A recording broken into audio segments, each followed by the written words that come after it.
Bonjour à tous et à toutes, je suis content de vous retrouver. Aujourd'hui, on va parler de sédentarité. Je vais vous donner des informations, des conseils sur la position assise. Et vous le savez, ces conseils ne remplacent pas les conseils d'un professionnel de la santé. Donc, je vous conseille d'en consulter un si vous avez des questions spécifiques à votre condition.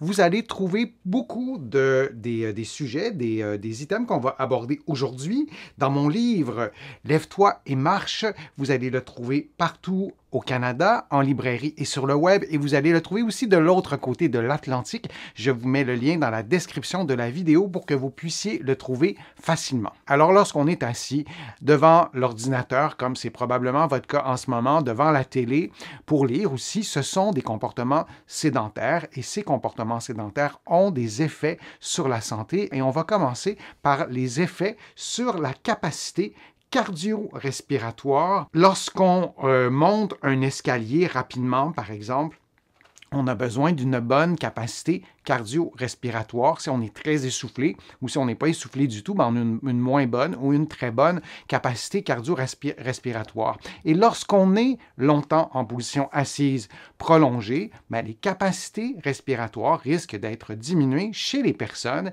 qui passent de longues périodes en position assise. Et on doit aussi avoir le deuxième critère, consacre peu de temps aux activités physiques d'intensité modérée ou soutenue. Elles sont importantes, nos capacités cardio-respiratoires. C'est associé à plusieurs problèmes de santé, c'est associé à l'espérance de vie. Donc, si vous êtes longtemps en position assise, c'est intéressant de pratiquer une activité physique d'intensité modérée ou soutenue pour compenser certains effets de la position assise prolongée. Les comportements sédentaires sont-ils associés à des problèmes de santé au niveau des artères? Alors, la position assise prolongée, oui, elle est bel et bien associée à des dysfonctions de la paroi des artères, la fonction endothéliale. Vous le voyez sur l'illustration, je vais vous la laisser en gros plan comme ça. Vous voyez, il y a un peu de plaques jaunes qui se forment, donc l'espace disponible pour le sang. C'est une illustration, vous l'aurez compris, mais il y a moins d'espace au centre. Et lorsqu'on est souvent en position assise, il y a des altérations de la fonction endothéliale et nos artères, ce sont des organes à part entière qui sont étroitement liés à notre santé, à notre espérance de vie. Donc, souvenons-nous que lorsqu'on passe des journées entières en position assise, il y a des effets sur cette paroi des artères de nos vaisseaux sanguins, oui. Et un seul épisode de position assise prolongée pendant 1,5 à 6 heures, c'était le résultat de l'étude, diminuait de 2 % la capacité des artères des membres inférieurs à modifier leur diamètre. Pour pouvoir bien contrôler votre tension artérielle, vos artères ont besoin de pouvoir se contracter et se relâcher. Et lorsque vous êtes longtemps en position assise, alors on voit qu'une diminution de 2 % et cette diminution-là, elle se fait à court terme, elle se fait au moment de cette situation, de ce comportement sédentaire.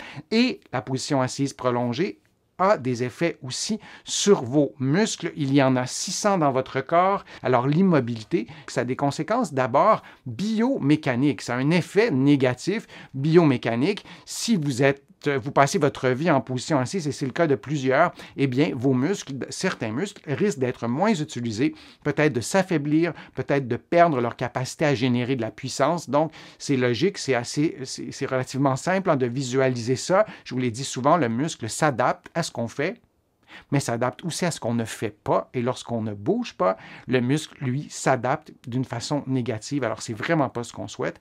Et il y a aussi une adaptation physiologique ou métabolique, mais pour le dire vraiment très simplement, si au petit déjeuner, vous prenez une orange, bien, vos cellules ne vont pas manger d'orange, donc l'orange a besoin d'être métabolisée par plusieurs mécanismes complexes. On a besoin de messagers chimiques, on a besoin de plusieurs choses pour métaboliser l'orange, et la position assise a des effets sur le métabolisme du muscle. Donc, le muscle squelettique régule notamment la sensibilité à l'insuline et participe au métabolisme du glucose ou du sucre, si vous préférez. Et lorsqu'on ne contracte pas nos muscles, lorsqu'on demeure en position assise prolongée, ça a des effets aussi sur ces mécanismes, qu'on soit diabétique ou pas. Ce que vous voyez à l'écran, ça concerne tout le monde. La position assise prolongée, ça a aussi des effets sur la fatigue. C'est une question complexe. Pour ce qui est de la fatigue, il y a plusieurs types de fatigue. Là aussi, je vous ai présenté des vidéos sur ma chaîne qui vous présentent différents types de fatigue. On a la fatigue physique, on a la fatigue plus générale,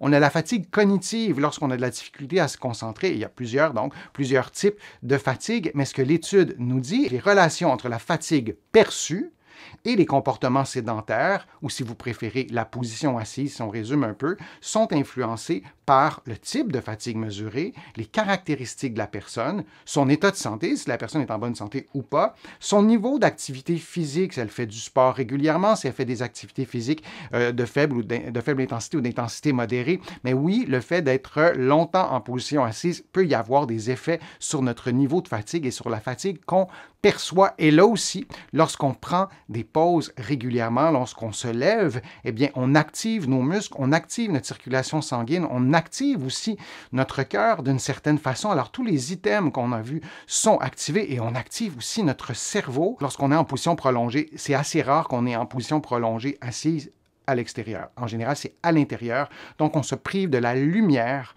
Et la lumière, c'est un enjeu de société. Et plus on passe du temps à l'intérieur, dans des endroits souvent même mal éclairés, mais on se prive de la lumière du jour. Alors là aussi, ça peut aussi jouer un rôle déterminant en lien avec la fatigue. Alors, c'est ce qui se passe, entre autres, dans votre corps lorsque vous êtes en position assise prolongée. Je crois que c'est intéressant de se le rappeler. Je vous remercie d'avoir été là. J'espère que les conseils que je vous ai donnés vous ont été profitables, vous ont été utiles. Vous allez trouver beaucoup d'informations sur ma chaîne et sur mon site web, le www.denisfortier.ca. Vous allez aussi trouver beaucoup d'informations dans mes livres que vous allez trouver partout au Canada, en librairie et sur le web. Et vous allez aussi trouver mes livres de l'autre côté de l'Atlantique. Je vais vous mettre le lien dans la description de la vidéo. Sur mon site web, vous allez aussi pouvoir vous abonner gratuitement à des infolettres, à des courriels thématiques. Je suis toujours ravi de lire vos commentaires dans les fils de discussion. Je note toutes vos questions. Ce n'est pas toujours possible pour moi de répondre aux questions individuelles, mais je les note et je m'en sers pour vous produire de nouveaux contenus. Alors, je vous dis à une prochaine fois. À très bientôt.